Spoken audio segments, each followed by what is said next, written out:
Bonjour, vous écoutez une vidéo qui est un enregistrement d'une conférence de- donnée à l'Association des sourciers et radiesthésistes du Québec le 29 novembre 2025. Bonne écoute. Conférencier, OK? Et puis, oui, c'est un vrai plaisir de vous présenter M. Jean-Pierre Quesnel. Quesnel.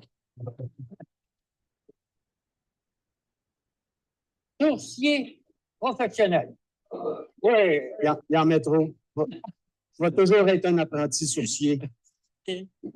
Avant de commencer, j'aimerais ça m'excuser parce que je vais lire sur ma liseuse mon texte. J'ai un long texte, puis je vais être sûr que j'oublie rien de ce que je vais dire. Donc, on commence?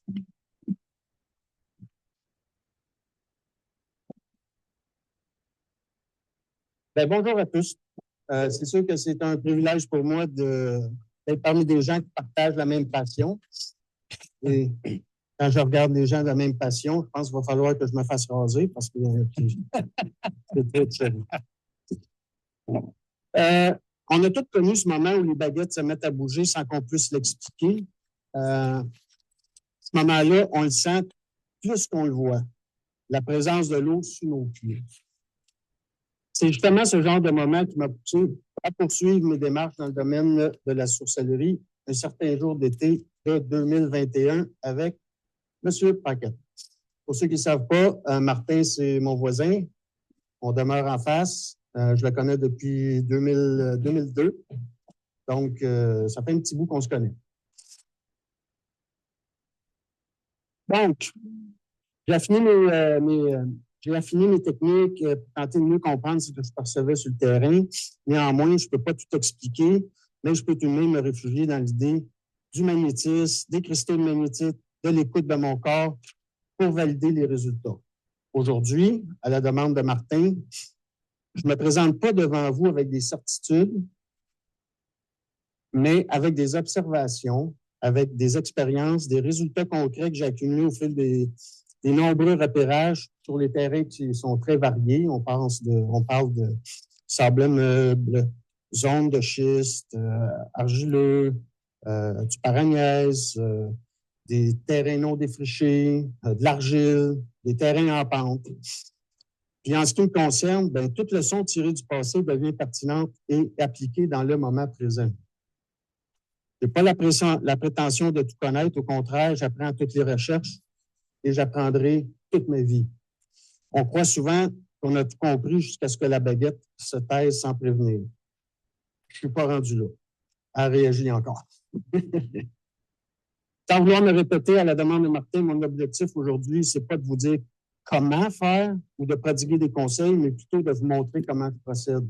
C'est vraiment le but de ma conférence, c'est de vous dire ce que je fais sans vous dire c'est quoi qu'il faut faire. Vous avez chacun sa méthode à lui, à elle. J'ai constaté mes résultats qui se sont confirmés, puis parfois contredits après les forages. Mais je vais m'en tenir à ce que je suis le plus à l'aise, c'est-à-dire les recherches aquifères. Vous l'aurez sûrement constaté, je ne suis pas très à l'aise de faire ce genre de conférence. C'est la première fois. D'ailleurs, je parle d'habitude de moins de monde, mais c'est pas grave. On va y aller, on va y arriver. La raison pourquoi j'ai accepté de faire cette présentation, c'est, puis Martin m'a cassé 3 bras pour que je puisse venir, d'ailleurs. Et ça a l'air qu'il a cassé des bras à plein de monde ici aussi, d'ailleurs. C'est parce que je crois profondément que c'est en partageant nos méthodes, nos réussites, nos échecs, nos histoires, nos expériences de recherche qu'on va faire avancer notre compréhension collective de ce que je considère comme un art et non un don, c'est vraiment un art, où l'intuition, le ressenti rencontre la géologie. En parlant de géologie, on va y revenir un petit peu plus loin. Alors, dans les 120 prochaines minutes, oui, 2 heures, je vais vous présenter ma façon de travailler hors et sur le terrain, les outils que j'utilise, que vous allez pouvoir jeter un œil à votre guise, des exemples précis où mes détections sont avérées justes ou surprenantes. Si le temps nous le permet, nous pourrons faire des essais ou des pratiques. J'espère qu'à la fin, on pourra échanger ensemble sur vos propres expériences, vos différences de sensibilité, les approches qui vous donnent les meilleurs résultats. Merci d'être là. C'est vraiment un privilège de pouvoir partager ce savoir entre gens de terrain.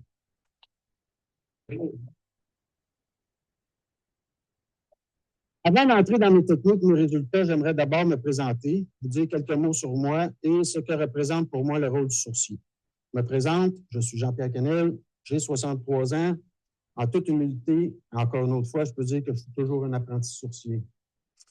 Je connais Martin depuis 2002, lorsque j'ai aménagé à Laval il y a 23 ans. Martin est mon voisin en face. Mon parcours de vie est atypique. Rien ne laissait présager que je rechercherais un jour de l'eau au profit des clients. J'ai passé ma vie dans le vaste domaine de la télévision, plus spécifiquement technicien de maintenance sur des corps de reportage télévisuels. Depuis les 11 dernières années, j'occupe le poste de directeur technique pour le club de hockey canadien, en charge de la diffusion des images lors des matchs à domicile. Non, je n'ai pas de billets. Je n'ai pas accès à des billets. On revient à nos moutons. Tout au long de cet exposé, vous remarquerez assurément une déformation professionnelle et mon penchant pour la technique. À partir du 1er janvier 2026, soit dans 33 jours, je serai officiellement à la retraite après plus de 45 ans de télévision et par surcroît, j'aurai plus de temps à consacrer à cette passion qu'est la sourcellerie. Parce qu'avant de mêler des baguettes ou un pendule, il y a une façon d'aborder la terre, de lire le paysage, d'écouter et lire ce qu'il nous dit. Être sourcier, pour moi, c'est pas seulement chercher de l'eau, c'est chercher à comprendre le lieu, faire profiter de mon art à des gens qui ont un réel besoin d'eau pour vivre à tous les jours. Et oui, ça existe ici au Québec. Il y a des gens qui n'ont pas d'eau à tous les jours. C'est aussi observer les moindres indices, dont la végétation, la forme du terrain, la nature du sol, parfois le comportement des animaux. Tout cela raconte quelque chose du mouvement de l'eau en profondeur. Avec les années, j'ai compris que notre sensibilité n'est pas isolée, qu'elle s'appuie sur une observation fine et sur une connaissance du terrain. Et c'est souvent cette combinaison entre le ressenti, une compréhension géologique qui fait la justesse de la détection.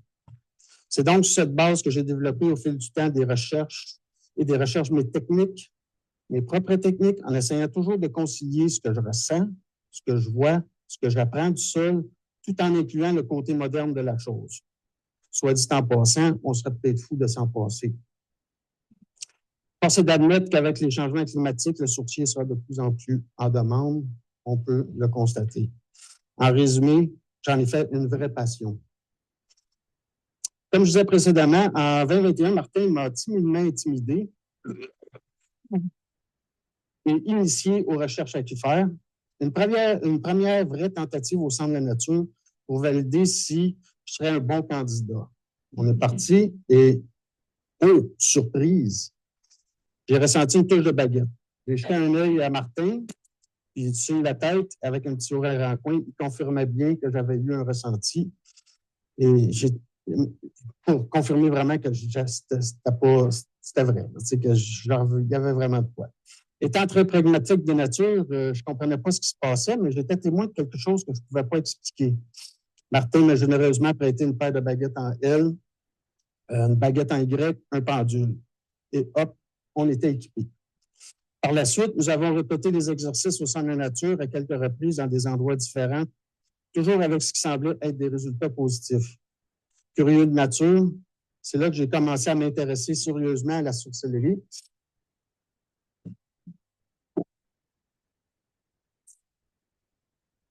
Bon, je sais pas, c'est peut-être moi qui l'a fait partir. C'est moi qui l'a fait partir. Non, c'est pas vrai. Mon téléphone est fermé. On va le téléphone là-dedans.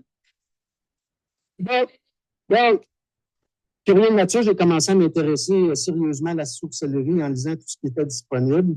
J'ai des livres ici, vous pourrez y jeter un œil si vous voulez. Entre nous, je dois admettre que ça a été un parcours qui a été semé de doutes au début. Puis c'est drôle parce qu'on en parlait tantôt, le syndrome de l'imposteur. En peu de temps, je me suis rendu compte qu'un débit et une profondeur annoncée n'ont de sens que le jour qu'ils sont confirmés par le forage. Plongeons dans le vif du sujet, je vais maintenant vous présenter comment je procède concrètement, étape par étape, et comment j'en suis venu avec le temps et les expériences à peaufiner ma méthode selon la nature des formations géologiques rencontrées. Il n'y a rien de scientifique, c'est seulement mes méthodes à moi.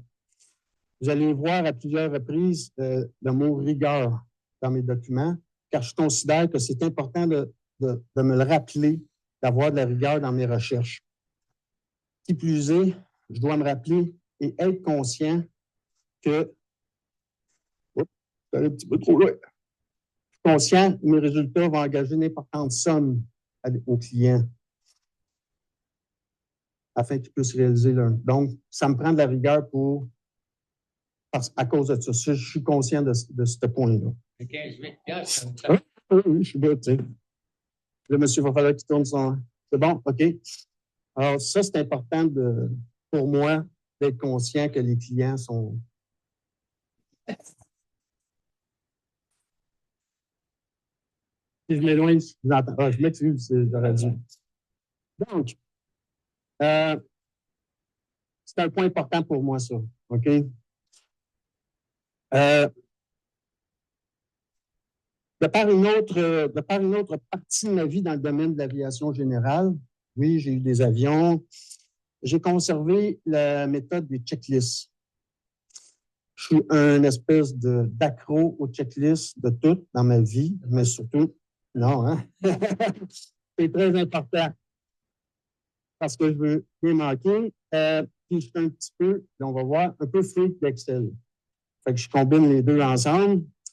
Donc, à partir du moment où je reçois une demande de Martin par courriel, première étape, je crée une fiche client, je tente de rentrer en contact par courriel avec le client potentiel. Si je n'ai pas de retour dans les 24-48 heures, bien, c'est sûr que je vais donner un coup de téléphone au cas où que mon courriel serait tombé dans ces indésirables. Il est important que j'ajuste rapidement car, soyez pas surpris, même pour les futurs, 50% des demandes finissent par se concrétiser. Juste 55%, c'est la moitié. Puis ça, c'est pour différentes raisons. Les clients ne rappellent pas, ils règlent le problème d'eux-mêmes, le terrain est trop petit, le client ne veut pas de recherche avec la manière traditionnelle, le client ou la cliente a cliqué sur le mauvais bouton par erreur sur le site web. Il y en a qui trouvent de l'eau par eux-mêmes. Ils veulent que je trouve de l'eau à l'endroit où ils le désirent. Ça, on va y revenir tantôt, mais il y en a d'autres qui trouvent que c'est trop cher, mais ça, ils me le disent. Ça, ils me le disent pas directement. Fait que la dernière saison, qui s'est terminée au début de novembre, sur 43 clients potentiels, seulement 24 recherches se sont concrétisées. Au final, j'ai parcouru 3148 km et puis mes dépenses en carburant représentaient 6,5% de ce que je suis allé chercher. On parlait d'Excel. Vous pouvez voir ça un petit peu. Donc, si on revient à nos moutons, une fois en contact, l'acceptation et le sérieux du client, le point de départ pour moi, c'est son numéro de lot, son adresse. À partir de cette simple et unique information, je peux commencer ce que moi j'appelle les pré-recherches sur l'emplacement exact de l'exploration.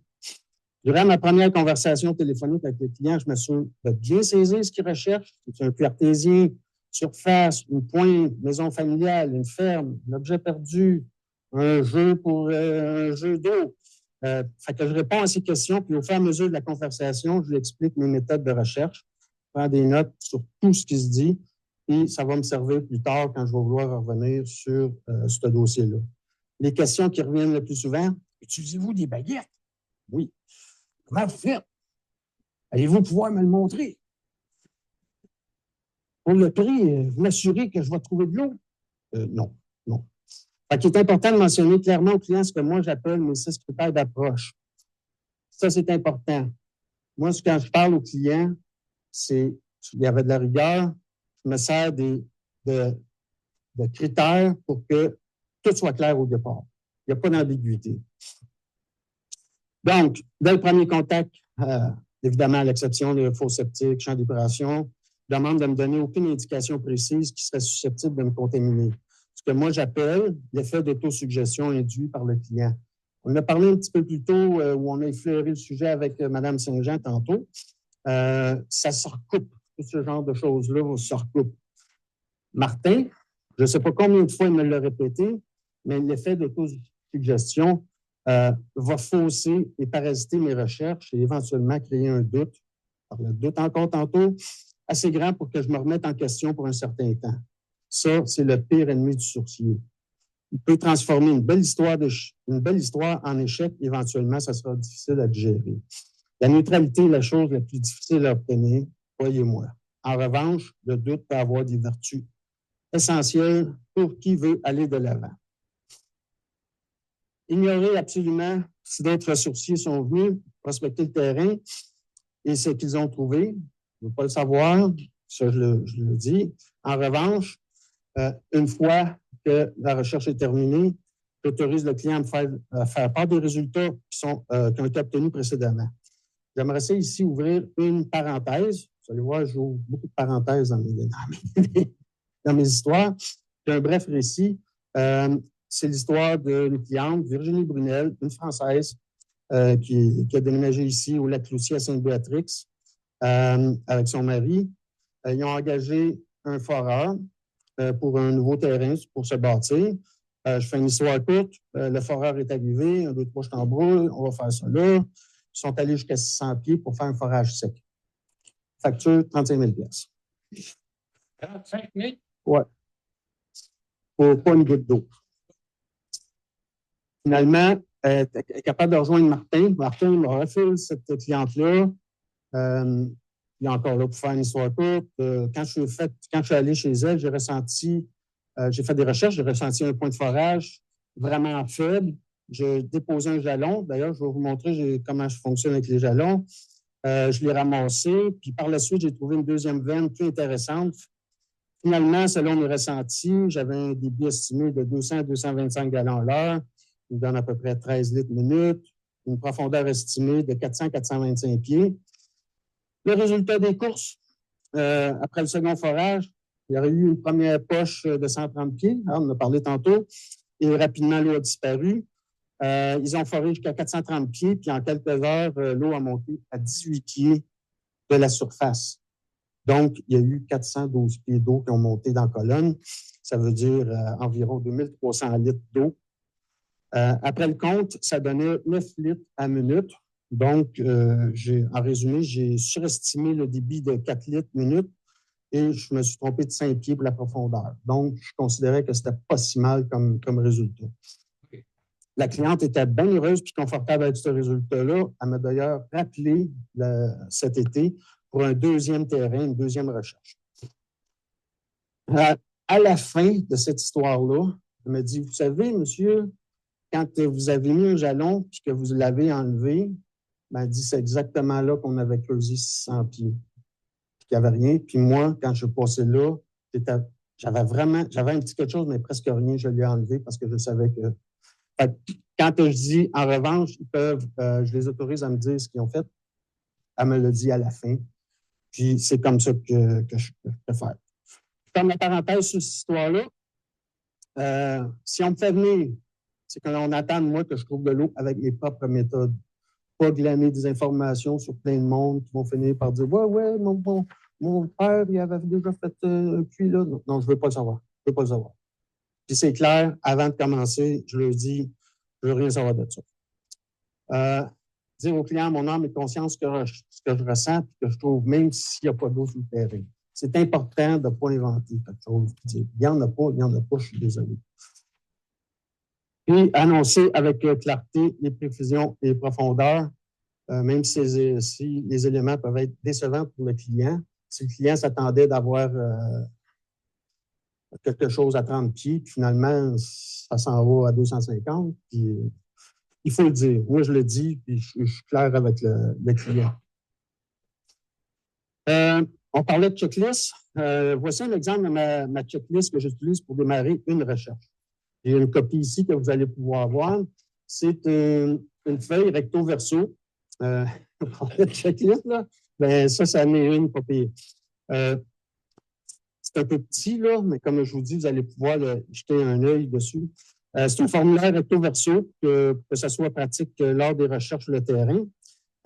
On retrouve les infos du client. J'ai les points à ne pas oublier avant la recherche, comme à la maison. j'ai toutes mes notes géologiques qui vont me donner une idée du socle, là où c'est que je vais aller. J'ai aussi les choses à apporter. Ça a l'air niaiseux, mais si je fais 150 km pour aller faire un cul, j'ai oublié les jalons. Oui, c'est ce qui n'est pas arrivé. Non, dans notre cas, c'est pas ça. Mais ça peut arriver. Donc, j'ai ça. Les choses à ne pas oublier avant de partir de la maison. Puis, sur le terrain, j'ai une checklist aussi de tout ce qu'il faut que je fasse pour être certain que je n'ai rien oublié parce que quand je vais revenir, je vais faire un rapport au client. Mes procédures, puis à la fin, ça, c'est le verso de cette feuille-là. C'est sur le terrain. J'écris toutes mes notes sur chacun des jalons pour que je puisse remettre ça au propre plus tard. Ma méthode est calquée sur celle d'un sourcier français, Michel Héniquet. Elle se déroule en 4 temps. Les pré-recherches sur le web. Okay? Je fais toutes mes pré-recherches un peu comme on voit ici. Les recherches sur plan, si on va revenir tantôt, j'ai commencé à faire des recherches sur plan que Martin m'avait déjà parlé. Les recherches sur le terrain, le rapport à maison. Pour débuter, avant toute prospection, je me fais un devoir de me renseigner sur la géologie, le type de sol sur lequel je vais effectuer mes recherches. C'est super important parce que ça va diriger mes recherches puis la façon que je vais les faire. Rapidement, moins vite, dans quel sens. Je me fais un devoir de me renseigner sur le sol lequel je vais effectuer mes recherches parce qu'il y a plusieurs groupes géologiques au Québec, puis ces groupes géologiques-là régissent la vie des sources. Donc, ce qui régit la vie des sources va aussi régir le sourcier. Une fois l'endroit visualisé sur les cartes de mes pré-recherches, ça va comme suit. J'ai une liste de choses à faire je vais chercher les coordonnées GPS de l'endroit du client. Ce que ça fait, c'est que je suis capable de délimiter parfaitement le terrain avec les points GPS. Éventuellement, si je ne voudrais pas commencer à faire des recherches sur un mauvais terrain ou quelque chose de genre, un peu comme ici, c'est un super de gros terrain ici, là. Fait qu'il fallait que je le détermine. Éventuellement, ces points-là vont me servir à différents niveaux. Les distances, je suis capable de calculer les distances. Ça va me permettre aussi de bien délimiter le lot. La localisation exacte avec ces dimensions pour le positionnement et le repère des jalons que je vais mettre. Parce que par après, je vais mettre des jalons. Les jalons avec les points GPS, je vais être capable de les positionner assez précisément.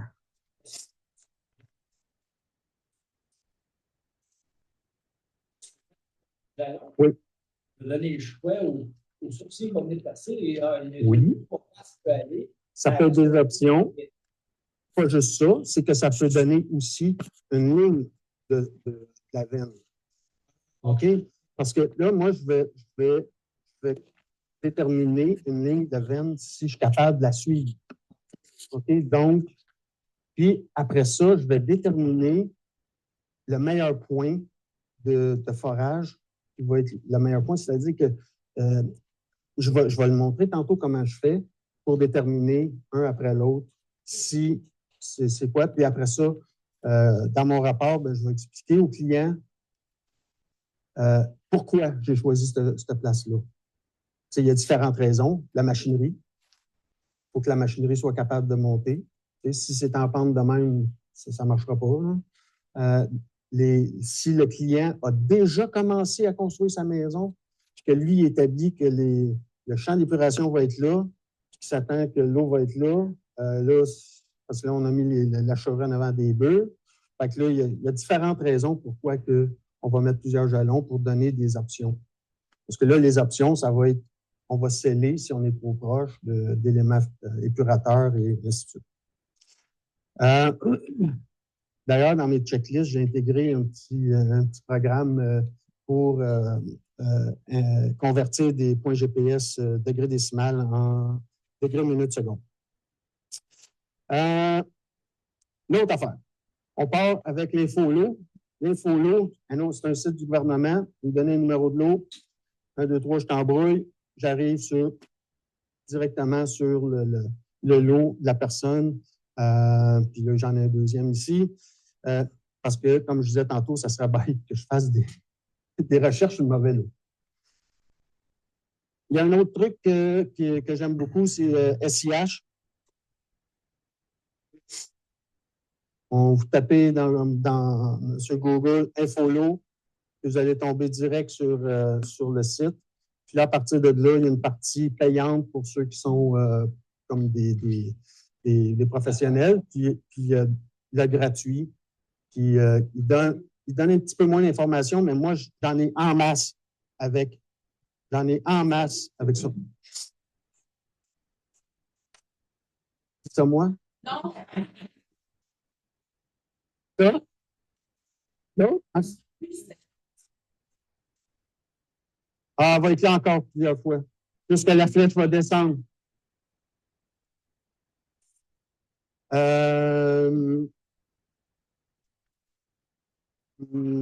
Bonne question. Je vais regarder tantôt, là, mais non, sur ce site-là, c'est recherche cadastrale ou par matricule. OK? Donc, moi, ça me permet de valider que l'adresse ou le lot qu'ils m'ont donné, je suis à la bonne place. Puis en même temps, ça va me servir plus tard pour mes recherches sur plan.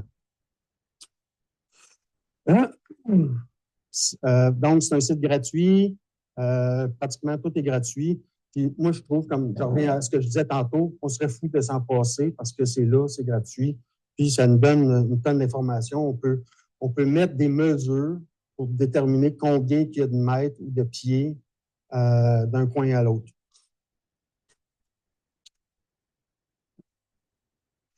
Ça, ce site-là ici, SIH, un autre site du gouvernement gratuit. Celui-là, il est un petit peu plus fancy. Ça me permet de récupérer des données des puits avoisinants répertoriés par le gouvernement. Si les gens ont fait creuser, forer, puis ils l'ont enregistré au gouvernement, il va se retrouver là. Il y a une tonne d'informations. C'est toujours intéressant de jeter un œil parce que ça nous donne la stratigraphie de forage qui a été faite par les foreurs, ça nous donne une description des matériaux, ça nous donne l'adresse, ça nous donne la profondeur de chacun des puits, le débit, ça nous donne plein d'informations. Puis encore là, j'ai les données GPS. SIH. SIH. Oui, c'est le système d'information hydrogéologique. Là, à partir de ça, vous pouvez faire une recherche par municipalité ou par un rayon GPS. Moi, parce que j'utilise les points GPS. Je rentre le GPS, les données GPS. Je dis, je veux 500 mètres à rond, un rayon de 500 mètres. Fait qu'il va me sortir ce qu'il y a ici, ça me donnait à peu près ça. Là-dedans, je pense que 300, dans cet exemple-là, il y avait à peu près 350 mètres de rayon. Moi, là, ce que je fais, c'est que moi, je vais aller copier ça, puis je vais aller le remettre dans une formule que moi, je vais me servir pour faire une étude de puits. Donc, je le remets dans une formule Excel. Puis là, avec les points GPS, je suis capable de dire, OK, là, je veux le plus proche au plus loin. Puis, je reviens sur Google Maps, puis là, je m'en vais insérer ça. Là, je suis capable de dire au client, voici, ça, c'est dans votre rayon. Il y a tous ces gens-là. Moi, j'ai les infos de, OK, tel puits est capable de te donner tant de litres à minute. Ton voisin, non, il ne donne pas de qualité d'eau. Non. Mais ce qui est bien, bien intéressant, puis là, on ne le voit pas parce que c'est au bout, là, c'est une feuille qui finit à la porte, là. Il y a la stratigraphie qui donne ce que les foreurs ont sorti de terre. OK? C'est très général, mais quand même. On commence-tu avec 20 pieds d'argile, puis après ça, c'est du sable, puis après ça. Non, ça donne une bonne idée de ce que c'est.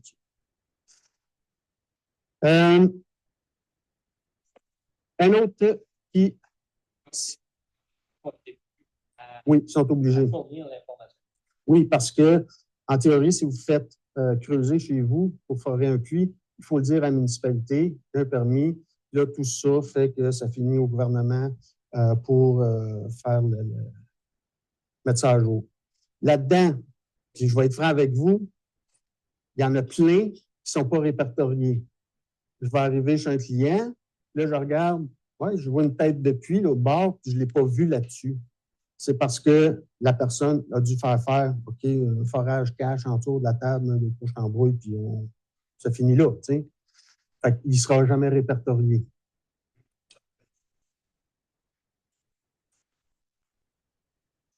Oui, mais ouais, c'est à peu près les années 70. Exact. Oui, tout à fait. À peu près en 70. Ça m'arrive souvent parce que sur ce site-là, on peut, je ne sais pas si on le voit ici, je peux signaler une erreur. OK? Ça va arriver que je vais aller chez un client qui veut un deuxième puits. Puis là, je regarde son premier, mais il n'est pas à bonne place pantoute. Il est comme à 2 coins de rue.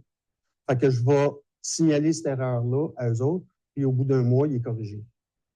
Je ne vais pas signaler des erreurs de débit, mais c'est surtout de positionnement. Ça va, donc, on est-tu popé là-dessus? CGM, ça, c'est ce qui me permet d'aller voir la géologie de l'endroit où c'est que je vais aller. Il y a plein de coches ici. Ici, sur cet exemple-là, géologie régionale puis générale. Si mon client il était ici, je clique là, j'ai cette fenêtre-là, puis ça me donne ce que le site du gouvernement a d'enregistré comme géologie. Il y a là-dessus des références qu'on peut aller voir, qui vont nous donner des cartes qui vont ressembler à ça. C'est des vieilles cartes. C'est des vieilles cartes, mais on s'entend que ça n'a pas dû bouger bien. Donc, moi, je trouve ça super intéressant. OK? Je trouve ça bien intéressant parce que. Et. C'est pas pire? Oui. Oui. C'est la géologie. La géologie. C'est les socs. Le soc qu'il y a, ça donne aussi à quelle ère que ça a été transformé, parce qu'on peut à l'ère glaciaire, puis bon, qu'est-ce qui se retrouve. En tout cas, je ne suis pas un expert là-dedans, mais ça me fait une tête sur, OK, moi, je m'en vais dans du solide, okay, ou je m'en vais dans, c'est de la glace.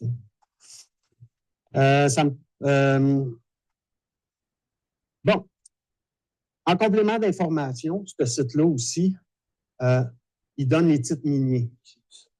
Vous auriez dû voir la face d'un de ces clients-là, d'ailleurs ici. Lui, ce client-là est ici. Il y a 2 claims sur son terrain. Je lui ai dit après, 2 claims, 2 titres miniers. Il ne savait pas. Il pourrait forer n'importe quand. C'est ça. Ce qui est en dessous, c'est à eux autres. S'ils débarquent avec des foreuses, mais just too bad, man. Oui, tout à fait. Là, ça s'en vient avec des carrés comme ça. Vous cliquez dans le carré, il y a ça qui apparaît, puis en cliquant ici, vous allez avoir la nomenclature de à qui ça appartient.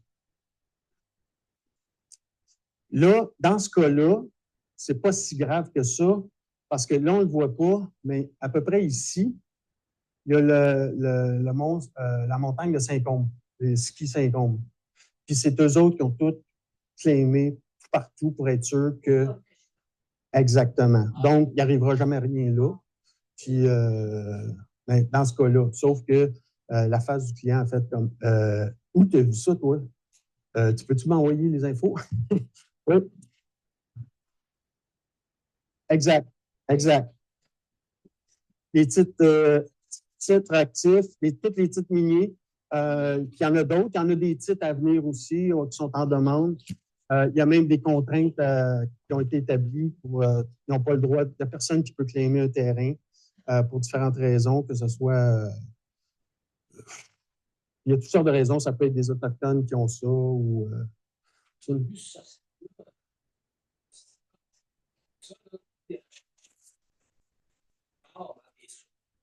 dans des critères. Les endroits qui ont été prospectés au Québec, c'est hallucinant, les points qu'il y avait là-dessus, là, c'est fou. Oui, je n'ai pas en tête ce que vous me parlez. Je n'ai pas. Mais... Parce que le nombre d'endroits où on fait des recherches de l'or, ouais? des rivières au Québec. Oui? Non, je ne suis pas allé jusque-là. Des fois, tu ne penses pas. Non, j'en ai en masse. C'est pas parce que je vais être à retraite que je vais avoir moins de choses à faire. Au contraire. Au contraire.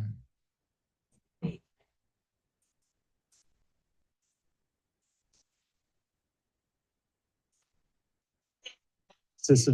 C'est ça. Peut-être. C'est ça.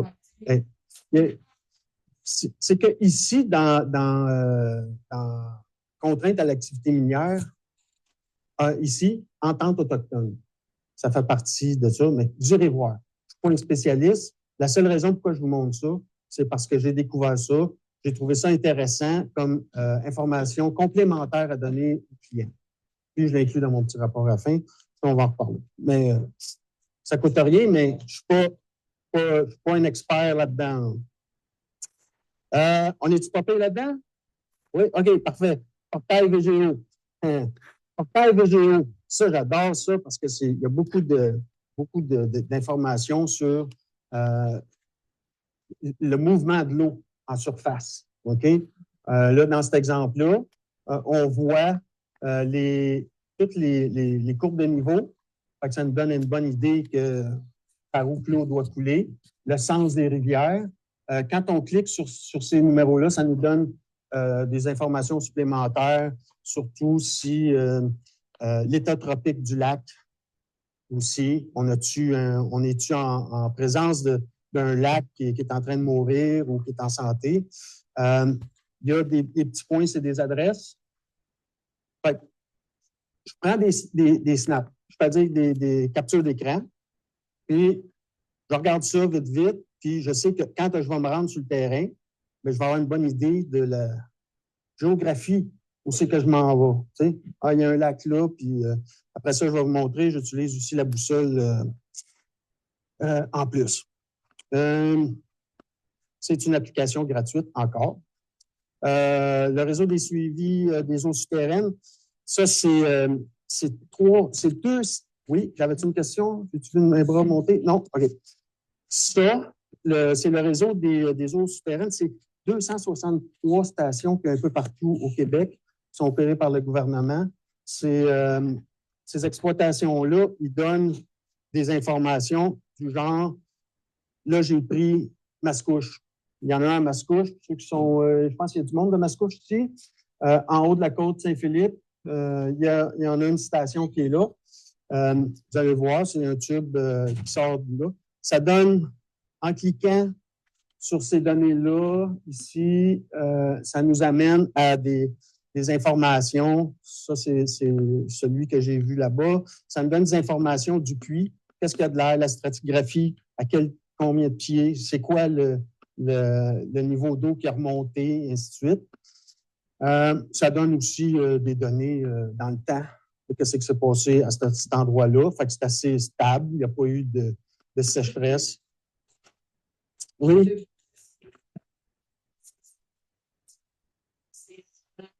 Suivre l'eau souterraine. Pour avoir un suivi de ce qui se passe au niveau souterrain, des nappes phréatiques souterraines. Allez-y. La nappe phréatique, oui. Est-ce que ça donne? Dans ce cas-là, je ne suis pas certain que c'est une nappe phréatique qui est autour de ça. Par contre, c'est sûrement une bien bonne veine parce que si on regarde les niveaux d'eau qu'il y a dedans, c'est assez important. C'est-à-dire qu'ils vont suivre ce qui se passe au niveau du souterrain. Là, si c'est une nappe, je ne suis pas sûr. Je ne suis pas sûr de ça, mais c'est sûr qu'il y a de l'eau là tout le temps parce que d'année en année, si je descendais ici, là, je pense que ça descend jusqu'à 2004, je pense. Ça fait peut-être une vingtaine d'années. Puis, de 20 à 25, j'ai fait un petit schéma. C'est assez stable. C'est le gouvernement qui veut savoir ça. Si J'ai pris cet exemple-là parce que je suis allé faire un puits là, qui était comme à 2 coins de rue de cet endroit-là. Moi, ça me donnait déjà une petite idée de ce qui se passait en dessous de mes pieds, puis à quel niveau. Chez nous, là, je suis sur une nappe phréatique, puis quand on a eu le déluge en 2000, le 9 août de l'année passée, ça a monté bien gros, et après ça, on a baissé. une nouvelle pompe, puis ça l'a baissé. Ça fait 4 mois que je ne pompe plus. Puis là, ça recommence à pomper encore pour 9 minutes. Juste à cause de la nappe phréatique. Ça se peut, oui. Ben, dans le fond, moi, ce que je ferais, c'est que je retournerais, j'irais voir sur le site, voir s'il y a une station de piézométrique, oui, qui serait installée proche de chez vous. Puis, jeter un œil. Il y en a comme 263, il n'y en a pas beaucoup à la grandeur de la province, mais si vous êtes chanceux et que c'est pas loin, c'est pas loin.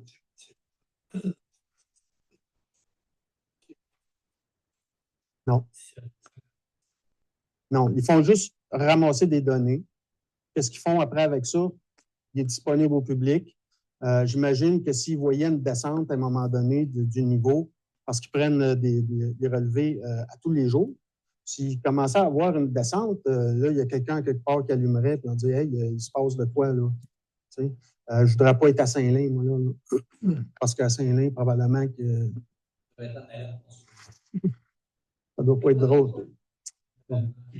Il arrête le développement parce qu'on ne peut plus suffire à fournir l'eau et les égouts.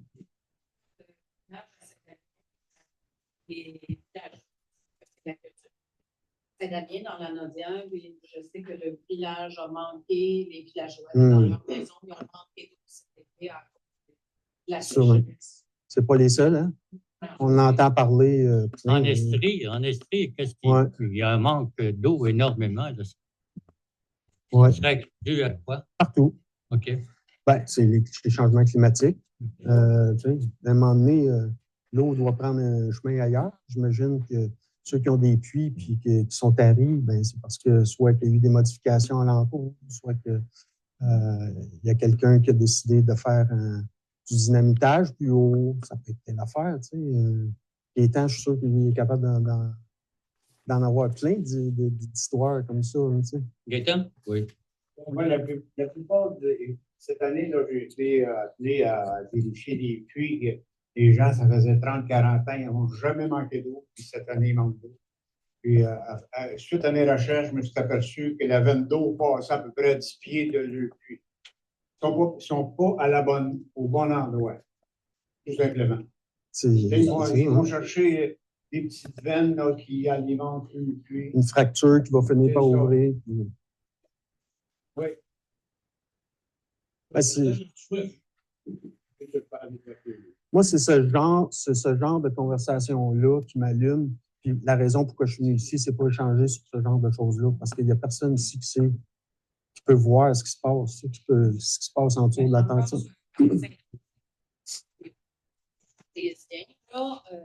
Puis, il y a plusieurs résidents autour du lac qui ont manqué d'eau. Quand je dis plusieurs, c'est 5 et plus.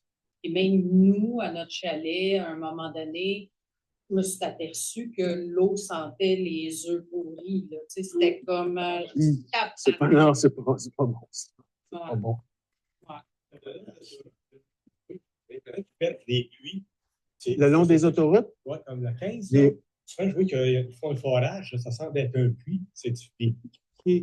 Je ne sais pas. Ça ne dit rien. Ça ne me dit rien. Ce qui me dit de quoi, par exemple, quand je me promène sur la 15, mettons, je m'en vais à Sainte-Agathe, le roc, l'eau qui passe à travers. Je suis capable de visualiser c'est quoi des veines, des craques, des fissures. Puis là, tu sais, je vois de l'eau qui sort là. Ça, pour moi, ça me parle parce que c'est ça qui doit se trouver autour de mes pieds. L'hiver, ça va être de la glace. Fait que ça me parle pas mal plus, par exemple. Je suis désolé de pas. Mais je suis sûr qu'il doit avoir une réponse. Vous pouvez arrêter et lui demander aussi. Hein. Imagine. Oui, ça peut être des carottes. Oui. Oui, si le sol est imperméable, il draine faire de la rue. Ouais. Et ils veulent-tu. C'est-tu pour élargir l'autoroute? À un moment donné, ils veulent savoir. Si vous le même d'eau en dessous du chemin, au printemps, vous allez avoir un monde de bœuf. C'est facile. Ça arrive au printemps, passe encore. Il y a monsieur dans le fond qui avait une question.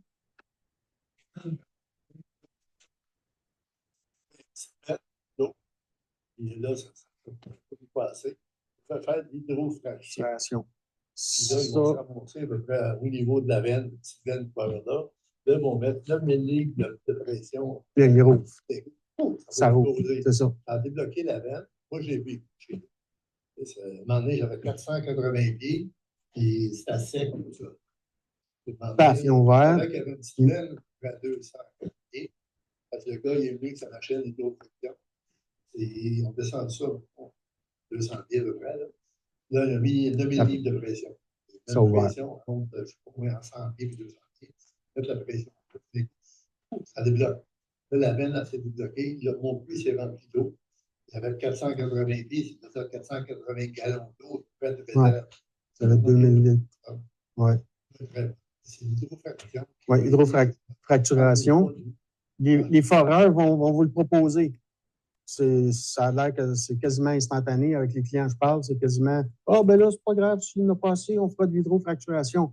Est-ce que c'est indiscret de vous demander combien ça vous a coûté? De plus? 1500. Ouais.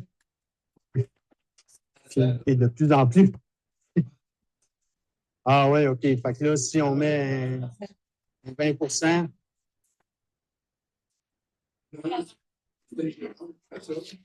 oui, ils font tout. Là, pouf. Ah non, écoutez, c'est une spécialité, oui. Vous aviez une question?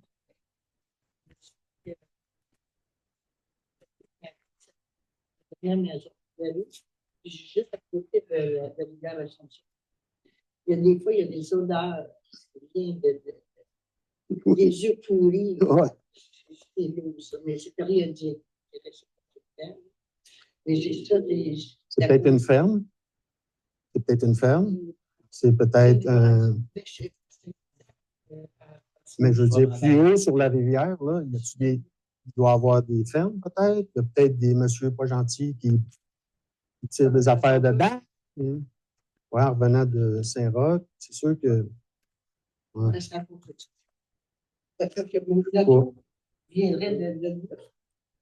Ben, vous avez un puits? Ben non. Ah non, non. Pas inquiète. Pas inquiète. C'est la ville qui vous. C'est l'aqueduc de la ville? Ah, je suis pas inquiète. Vous n'aurez peut-être pas de pression, mais. Dites-le à la ville. Dites-le à la ville. Ouais. Faut faire ouvrir une requête à la ville et de demander de venir vérifier. Et je ne serais pas surpris, je veux une petite parenthèse, qui vous demande faites venir un plombier avant. Puis après ça, si le plombier dit oui, puis après ça. Sauf que là, ça vient coûter peut-être 250 $ pour un plombier qui va venir dire oui. Puis après ça. En tout cas, c'est mon expérience personnelle. Parce qu'ils ne veulent pas se déplacer, ils veulent l'avis d'un professionnel qui est attitré RDQ ou blablabla. Peut-être. Peut-être. Moi, je pense. Appelez-les. Appelez la ville, c'est payer des taxes. Ah, là, une requête. Allez sur le site, ouvrez une requête. On est-tu topé là-dedans? On a fait pendant le tour. OK. Là-dessus, on tombe à la classe de l'eau. Ça rapporte des sources de pollution, on en parlait là, qui viennent, entre autres, des fermes. Ce site-là va pouvoir me donner des informations sur le phosphore qu'il va y avoir dans des puits alentours, les surfaces, les autres surfaces qui vont être contaminées. Fait que si je vais faire un client, puis son terrain est adjacent à un fermier, ça se peut que le puits va être fort en phosphore. Ça se peut, ça. T'sais. Sur ce site-là aussi. Une question. Oui. Juste en écrivant sur le site de recherche, là, Atlas de l'eau, ça va aller directement là? Oui, monsieur. OK. Oui, monsieur. Ah, ben oui. On garde ça simple, Martin.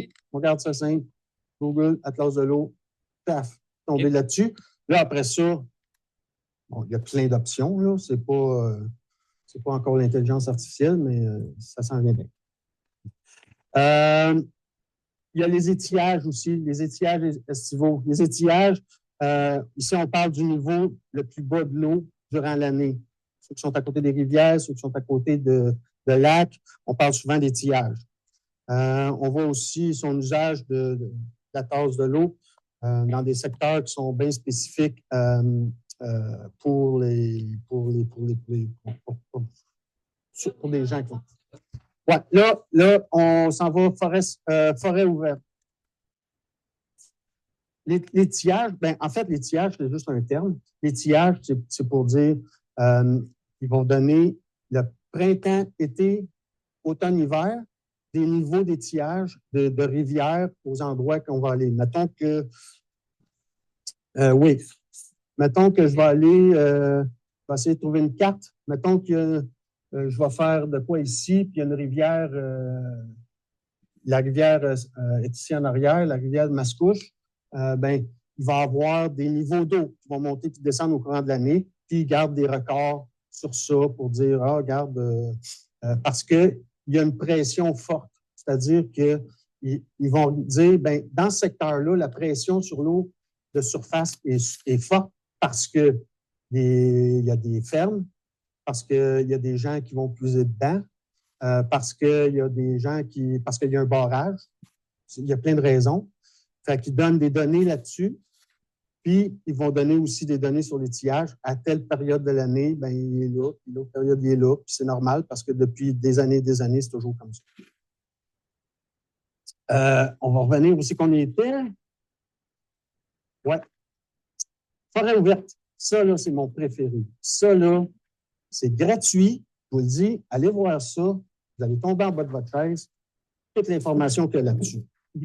OK? Parce qu'ils ont inclus la technologie LIDAR, qui est la technologie au laser de la Terre. Ils vont comme faire un balayage de la Terre ou de la province puis pour avoir des hauteurs d'arbres, pour avoir de la chaleur, pour avoir de l'eau, puis ils font des comparaisons. Ça donne, vous pouvez entrer le numéro de cadastre que vous cherchez, automatiquement, paf, il va vous le donner, c'est là, vous allez là.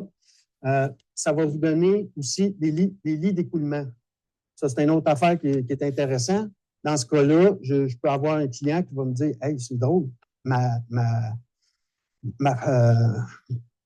dans mon sous-sol, mon ciment, il lève et il baisse. » Puis, je peux finir par comprendre que oui, ça se peut parce qu'il y a un lit d'écoulement qui passe par là. Ça donne aussi des courbes de niveau. Allez voir ça. Je pourrais passer 1 heure là-dessus. Vous n'allez pas capoter, mais vous allez faire. On peut? Ben oui, on n'a pas parlé ici, dernièrement. Oh, ouais. Hein? Ben, Ah oui. et avec M. Thériault aussi, on avait parlé de ça aussi. Tu sais. C'est ça. Avec Jacques, l'autre, quand il a construit une place, puis qu'il y avait une source à ce place-là, puis là, ben, ça a dévié, puis ça a tout été sur le voisin. Ah oui. OK, c'est bon. Fait que là, c'est le voisin. C'est le voisin qui est malade. La technologie de LIDAR, ça permet de fournir assez précisément des informations d'altitude de sol, des hauteurs du couvert forestier, les pentes, les courbes de niveau. C'est vraiment mon site préféré parce qu'il y a une tonne d'informations. Je ne passerai pas 1 heure là-dessus, mais ça aussi, c'est la même chose à plus grande échelle. À Saint-Côme, on voit vraiment les montagnes, puis on peut, dans le cas ici, moi, j'allais ici sur ce lot-là. Donc, on peut s'orienter puis avoir une tête, se faire une tête sur là où c'est qu'on s'en va avant d'arriver. Ça, je pense que je n'ai pas besoin d'expliquer grand-chose. C'est un site où c'est que si jamais vous faites des recherches, ben c'est intéressant de savoir si je fais une recherche ici, ben il y a eu des contaminants déjà à cet endroit-là. Fait que si ce n'est pas réglé, ben il risque d'avoir des problèmes dans l'eau. Fait qu'il donne la nature des contaminants, donne l'adresse, donne quand ça a débuté, si c'est terminé ou pas. Donc, ça peut être intéressant de encore là, information complémentaire. Vous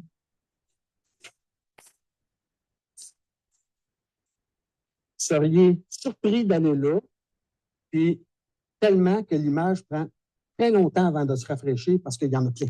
Il y en a plein. Il y a beaucoup.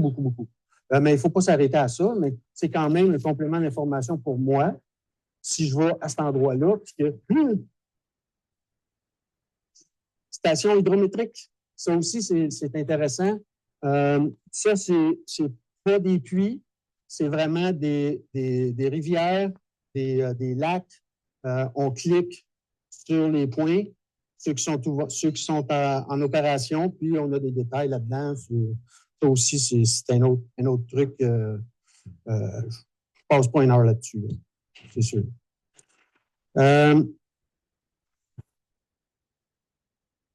Les plaines inondables, ben là, je pense que ça n'a pas besoin d'explication. Encore une autre fois, je prends un exemple à Mascouche, Deux-Rivières-Mascouche. Quand on clique sur un carré, ben, ça nous donne des informations aussi. Qui dit plaine inondable, et puis c'est comme feu et eau, là, ça ne va pas très bien ensemble, plaine inondable et des puits pour la consommation.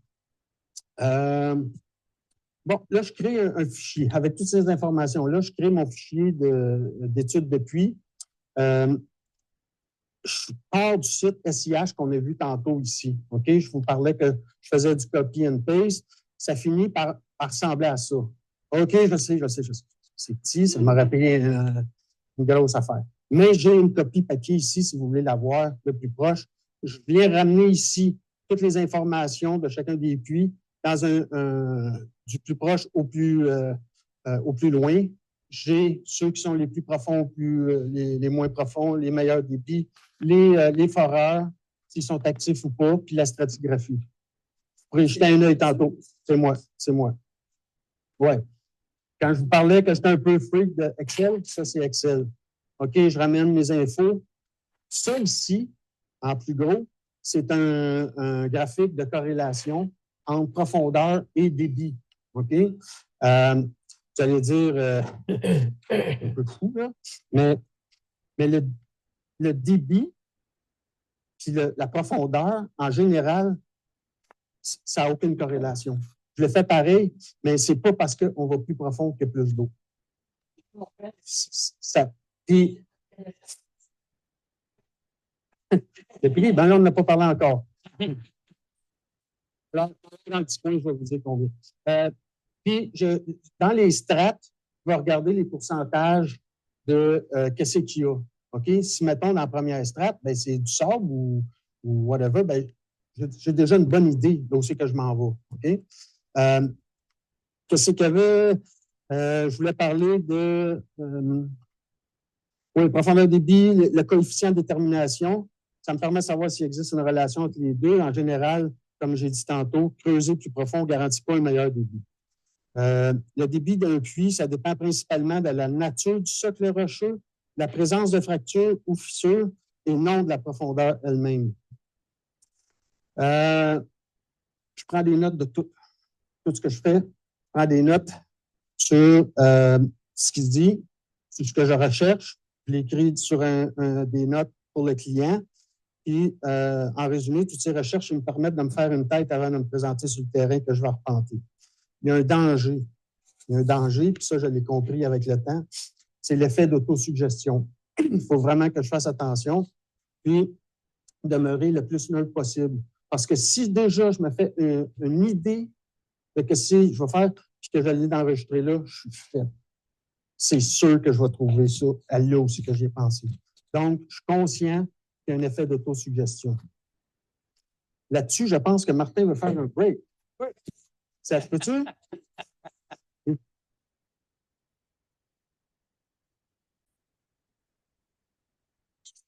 Quand j'ai commencé avec Martin au Centre de la nature, Martin, il me parle des recherches sur plan. OK, recherche sur plan. La première tentative, il sort une feuille blanche. J'étais vraiment incrédule. Je ne comprenais pas comment ça se fait qu'on pouvait faire ça. Fait qu'il sort une planche. On a commencé à quadriller, à faire des dessins, puis à jouer du pendule chacun des carrés. Je dois avouer que je ne savais pas ce que je faisais. Honnêtement. Je commençais, puis je n'avais aucune idée de.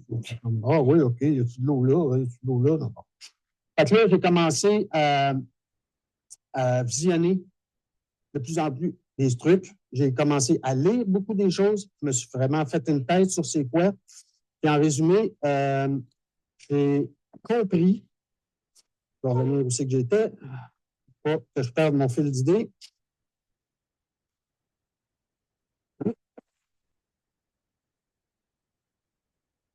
Donc, je reviens, j'ai lu tout ce qui se faisait, j'ai regardé des vidéos. On va être clair, honnêtement, en date d'aujourd'hui, je n'ai pas d'explication rationnelle à vous donner. OK? Je ne sais pas comment ça marche. Tout ce que je peux vous dire, c'est que ça fonctionne. Oui, on s'entend pour dire qu'on prend un plan cadastral, et à partir du plan cadastral, on essaie de trouver. Moi, ce que j'ai fait, ma façon à moi, c'est à partir de là, c'est qu'on essaie de détecter une veine, okay? Déjà d'avance. Okay? Ça, vous le savez sûrement. Moi, au début, je ne connaissais pas ça. Laurence, je ne sais pas si toi, tu as été approché pour ça, mais tu vas apprendre ça. On va y passer. Donc, faire admettre ce genre de prouesse-là à un client, je n'ai pas besoin de vous dire que pour le moins qu'il soit réaliste, rationnel, c'est un peu dur à faire passer. Mais je ne donne pas trop d'explications aux clients à ce sujet-là. J'explique juste que je suis capable de faire des recherches à distance. Mais encore une fois, humblement, je n'ai pas d'explication à vous donner. Mais comme je disais, ça me donne des bons résultats. Je suis la méthode de Michel Héniquet, qui est là-dedans, puis sur un deuxième livre aussi qui est là-dedans. Peux-tu nous montrer le livre, s'il te plaît? Oui, on va repasser tantôt à la fin. Bon, il y a plein de signets. Vous imaginez bien pourquoi. Je me réfère à ça souvent. OK? Donc, avec ça, la seule difficulté, ça consiste à d'accepter que c'est une chose possible. C'est la seule barrière, c'est ça, c'est d'accepter que ça existe. Puis moi, ben, je suis rendu là. Au début, la peur m'avait vraiment freiné, mais avec toutes les infos que j'ai recueillies au préalable, j'ai quand même acquis une confiance. Lorsque je me présente sur le terrain, je suis pas mal plus confiant. Pour commencer, en me concentrant sur le plan, je prononce ma convention mentale. OK? Ça, c'est super important. On va revenir tantôt en parler, là. Puis Mme Saint-Jean aussi en a parlé tantôt. C'est super important. C'est la deuxième affaire la plus importante, ou presque la chose la plus importante lors d'une recherche. C'est ce qu'on induit à notre subconscient. Donc, j'y vais avec ma convention mentale. Là, je commence à partir de la droite du plan. OK? Avec mon pendule. Je pars d'ici. Je fais faire un balancement latéral. Puis là, je m'en viens sur le terrain. Puis je m'en viens. Puis à un certain moment donné, le pendule va se mettre en rotation. Dans mon cas, moi, c'est une rotation du oui, le oui vers la droite. À cet endroit-là, si je suis bien concentré, que je regarde mon pendule, il va finir par me donner la diagonale vers laquelle la veine que j'ai trouvée va. Et je recommence ainsi de suite pour être capable de me dessiner une veine sur mon plan. Après ça,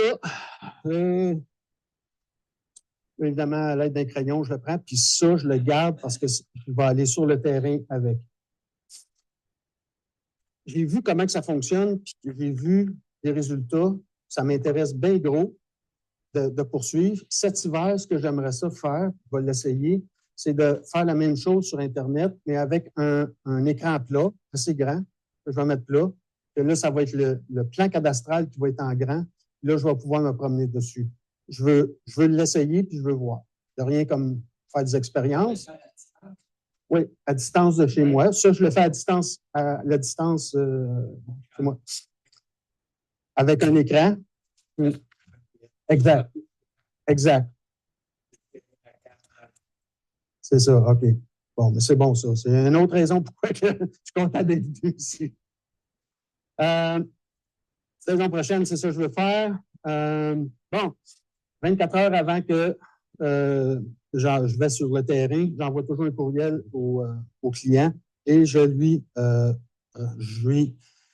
réinclus encore mes critères d'approche parce que je veux que ça soit bien clair parce que, comme Martin me l'a dit, l'effet, j'ai bien peur de ça.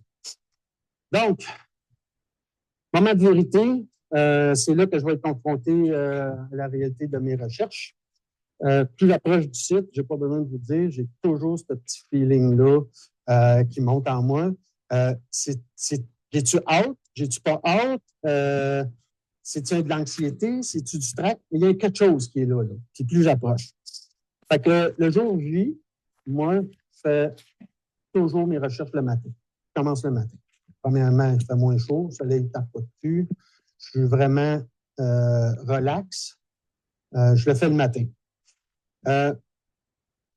On a parlé tantôt avec Mme Saint-Jean ici. Chemin faisant vers le client, pas de radio, juste des podcasts zen. Je dois amener mon cerveau à ce que tantôt on parlait l'état alpha à 13 cycles. Je suis sûr qu'elle aurait eu un petit sourire en coin. Ça correspond à un état de relaxation profonde pour moi, puis de concentration accrue. Aussi, de cette façon-là, j'attire à moi l'eau. Et pour y arriver, bien, on fait un peu ce qu'on a fait tantôt, des grandes respirations, puis essayer d'arriver à une relaxation. Je me concentre sur ma respiration, puis surtout le moment présent. Pour la recherche, je laisse de côté tout ce qui s'appelle montre, téléphone, appareil électronique. Je laisse tout ça en char. Je ne veux pas être influencé par rien. Non, pas les clés parce que je vais être fourré. Pas les clés parce que je vais être fourré si je pars les pas. Non. C'est ça. Tout ce qui est métal, électronique, oui. Là, je rencontre le client, je rappelle encore mes critères d'approche, que ce soit clair pour éviter de me faire contaminer. Encore une fois, Martin me l'a tellement dit.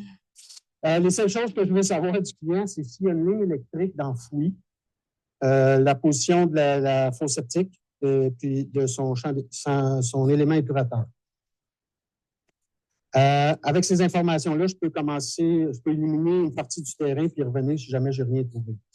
Par après, je lance ma petite phrase magique au client en lui disant de m'oublier pour les 3 quarts d'heure, 1 heure, puis s'en viennent, de m'oublier. Je vais aller vous voir quand je vais avoir fini. De cette façon-là, je suis sûr qu'il n'y a pas personne qui me suit comme un chien de poche. Puis, je le sais, par exemple, qu'il y a du monde dans la ville qui me regarde. Ça, je le sais. Mais ça ne me dérange pas parce que je suis ramené à un niveau, tu sais, que je suis assez concentré, puis ça ne me dérange pas. Je prends le temps d'observer le paysage, d'observer la pente, la végétation, les arbres, la nature, s'il y a des affleurements. Tout ça va faire que ça va venir comme corroborer ce que j'ai déjà fait comme pré-recherche avant. Puis aussi, je vais m'assurer de faire des recherches dans une zone où c'est que les camions vont pouvoir reculer. Je n'amènerai pas des recherches dans une place qui est comme ça parce que je sais que c'est du temps perdu. Les arbres. Les arbres, ils en disent long. L'eau attire l'arbre. L'arbre attire l'eau. Certains arbres ont des exigences hydriques assez élevées. Il y en a d'autres qui ont des systèmes racinaires qui recherchent activement l'eau. Leur présence peut donc signaler un niveau d'eau souterrain plus proche, une nappe perchée, un drainage particulier ou la présence d'une faille d'un ruisseau souterrain ou encore d'un sol plus humide. Un indice classique pour les sourciers, une ligne de saule. On ne s'éternisera pas là-dessus. Bon, ça peut signaler une présence fréquente. Il y a ça, peuplier faux-trempe, même chose. Système racinaire assez puissant. Ça, érable rouge, érable argenté. Ça, un peu moins ici au nord, c'est plus au sud de la province en s'en allant vers les maritimes. Érable argenté, ça va être un petit peu plus ici, mais ce sont des arbres qui peuvent signaler la présence fréquente d'eau ou de nappes qui peuvent remonter par capillarité.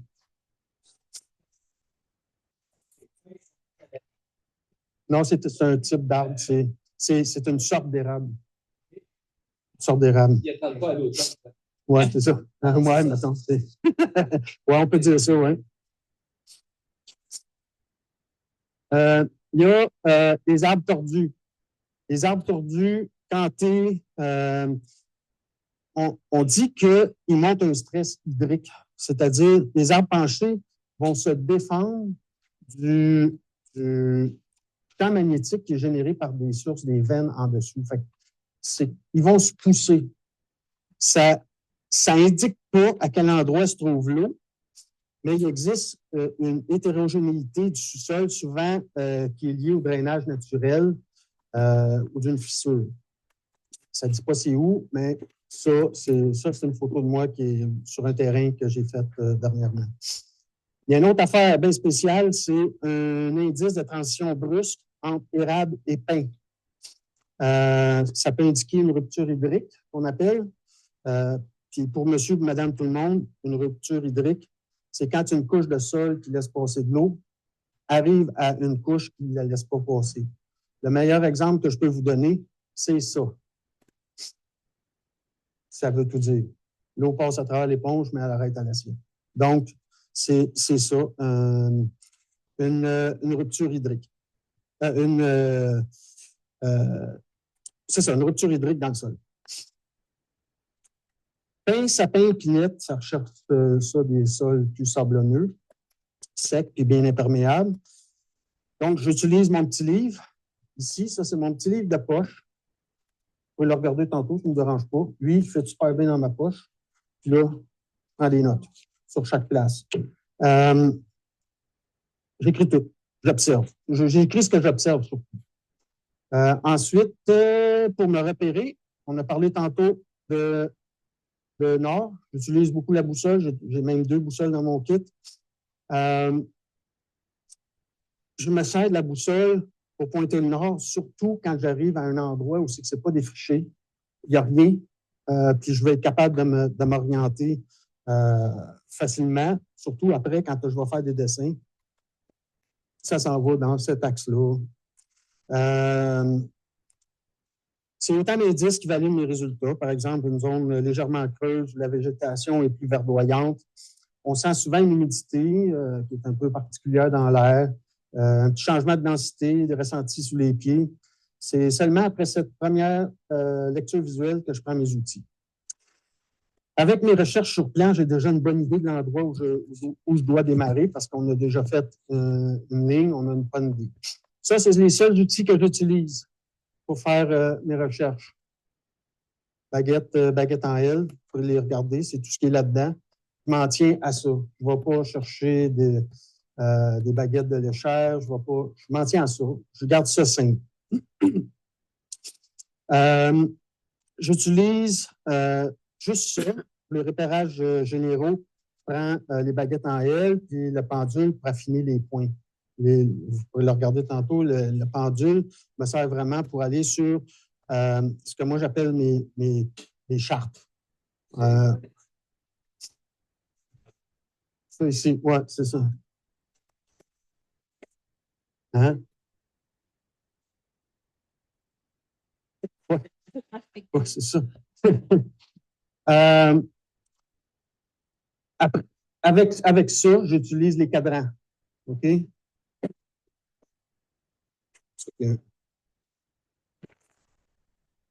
Donc, j'utilise ça. Oui, M. Dessy, Pierre. Venez me voir, je vais tout vous dire. Je vais tout vous dire. Comment, puis pourquoi, puis combien. Non, mais non, je ne fais pas une scène là-dessus, c'est pas vrai. Je vais juste vous dire aussi, ça m'a pris du temps avant de le trouver, celui-là. Non. Ouais, c'est vrai. Hein? Mais c'est parce que je ne veux pas être pris comme madame. C'est sur le site de Michel Henke. OK? Allez sur son site web, lui, il vend. OK? Je vous dirais que ça prend, c'est un peu long, ça m'a pris un petit peu plus qu'un mois à le recevoir. Puis, avec l'échange d'argent, euros, canadiens, transport, taxes, douane, graisser un tel, puis un autre, ça finit un petit peu plus que 100 $. Si on va à la maison des radiesthésies à Paris. Probablement qu'il est là. Oui. Probablement qu'il est là. Là, à la maison des radiesthésies. Je peux remarquer que, honnêtement, il est vraiment bien fait parce que c'est le poids, la longueur. Il a été bien pensé. Puis effectivement, j'en ai essayé plusieurs, puis il a été bien pensé. Puis je l'utilise pour mes cadrans. On va revenir au cadran tantôt. Donc, au départ, c'est la concentration. J'amène mon cerveau dans un état alpha. Par analogie, c'est comme semblable juste avant de m'endormir. Je vais dans ce sens-là. À partir de cet état-là, je pense à plus rien d'autre que la recherche. Je perds même le temps. Il n'y a plus de place pour le doute. Je suis en pleine action et dans un état de neutralité. Okay? Je suis vraiment, on l'a expliqué tantôt, je suis vraiment, il n'y a rien d'autre. Mon subconscient ne fait que ça. Puis si je doute, ben je vais échouer. C'est clair. Fait qu'il n'y a plus de doute rendu là. Deuxième étape, la moindre, je récite les conventions mentales pour l'étape. On parlait de conventions mentales, c'est important tantôt. Les conventions mentales, juste avant ça, c'est que j'ai fait beaucoup si vous avez regardé tantôt, j'ai fait plusieurs cadrans. Avant de commencer, j'essaie de trouver la potentialité du terrain en veine d'eau. C'est qu'avec le pendule, je vais aller voir à quoi je dois m'attendre sur le terrain. Si avec le pendule, j'arrive, j'ai un 350 à 375 pieds, 375 à 500 gallons à l'heure, bien, j'ai déjà une bonne idée de ce que je vais trouver. Puis pour que ça soit pratique, toutes mes conventions sont écrites là. Donc, je n'ai pas besoin de sortir, puis de lire, puis de... Ça, c'est vraiment fait pour chaque cadran. Puis à chaque fois que je le sors, je n'ai pas besoin de me concentrer puis dire « Ah oui, c'était quoi donc? » Non. Et là, mon subconscient vient de l'enregistrer là. Okay? Fait que je ne perds pas de temps, puis je le sais où c'est que je m'en vais. Même chose pour, là, j'ai fait par convention, là, je vous dis, moi, je commence tout le temps par le débit, puis après ça, la profondeur. OK? Débit est fait, après ça, c'est profondeur. À quoi je dois m'attendre quand je vais arriver sur ce terrain-là? On cherche-tu des profondeurs de 0 à 30 ou de 0 à 600? Donc, ça aussi, ça me donne, c'est une étape qui me donne une bonne idée avant de commencer. Je débute donc avec mon pendule sur ces deux cadrans-là. Potentialité. Par la suite, je me dirige à un point du terrain. Je vais revenir, mettons, je ne l'avais pas, mettons que ce que je fais, c'est qu'au départ, je m'en vais au coin un des coins du terrain pour commencer. Puis là, ce que je fais, c'est vraiment, je récite ma phrase, ma convention mentale. Puis, à partir d'ici, je me tourne, puis je vais arriver à une triangulation en faisant 2 points. C'est mon point de départ, c'est comme ça que je fonctionne. Jusqu'à date, ça marche bien. Fait que je n'ai pas besoin de faire les 4 points. Si j'en fais 2, puis qu'il y a un qui me dit ici, puis l'autre là, ben, tu sais, ça ne sera pas si pire. Ouais?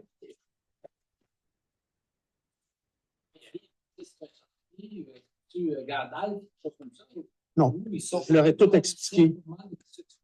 Au téléphone, je leur ai expliqué rapidement ce que jusqu'à date, ce que je suis en train de vous expliquer en détail. Je passe rapidement, voici, ça c'est ça se fait. Les autres, quand ils ont des questions, ouais, mais là, faites ça avec des baguettes. Oui, j'ai 2 sortes de baguettes.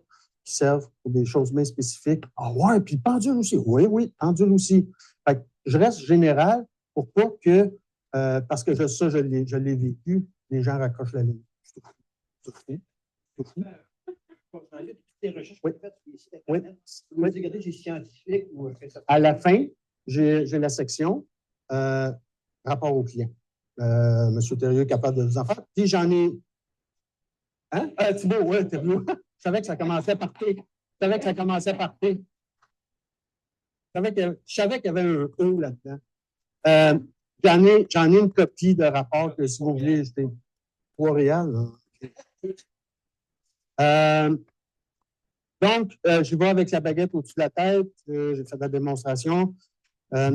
Après ça, une fois que je le sais, je pars avec mes baguettes en L. OK? Mes baguettes en L, c'est un peu comme un couteau suisse. OK? Là, je vais revenir où c'est que j'étais. Là, j'ai fait mes conventions. Ça, c'est la première convention avec les baguettes au-dessus de la tête. Là, après ça, je pars avec mes baguettes en L. C'est la même chose. On parlait de beaucoup de détails, mais je pense, il semble en avoir beaucoup, mais je pense que c'est juste assez pour arriver à ce que je veux trouver.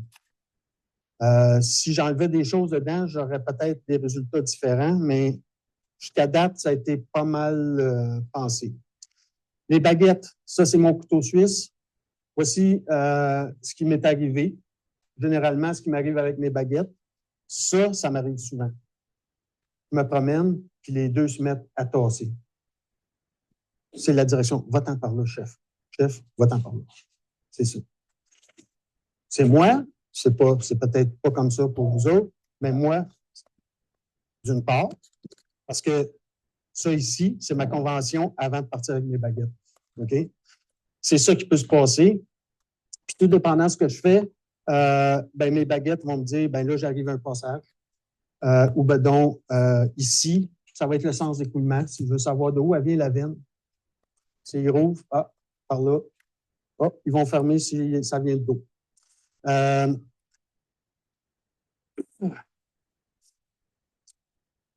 ce qui concerne les baguettes, OK? Il y a deux façons de les tenir.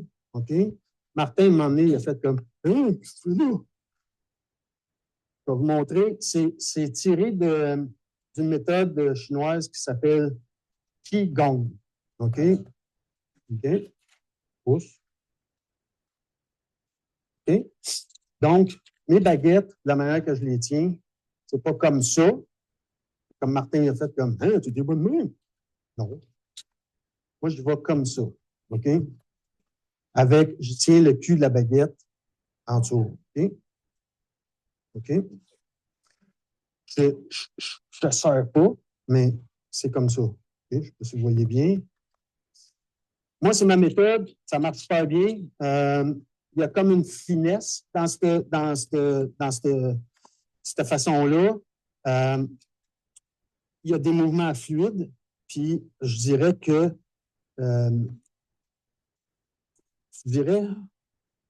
ça garde un esprit de détente. Okay? Je ne suis pas en mode serré, non. Je suis vraiment détendu, puis ça aussi. Je ferme la parenthèse. Quand les baguettes réagissent, je ne me fie pas juste à un seul signal. Je vais revenir dans un autre angle, puis je vais confirmer. Quand j'arrive sur une veine, moi, ma séquence, c'est baguette qui se ferme, c'est rive. Ouvre, ferme, deuxième rive. À chaque fois, je prends un jalon. D'ailleurs.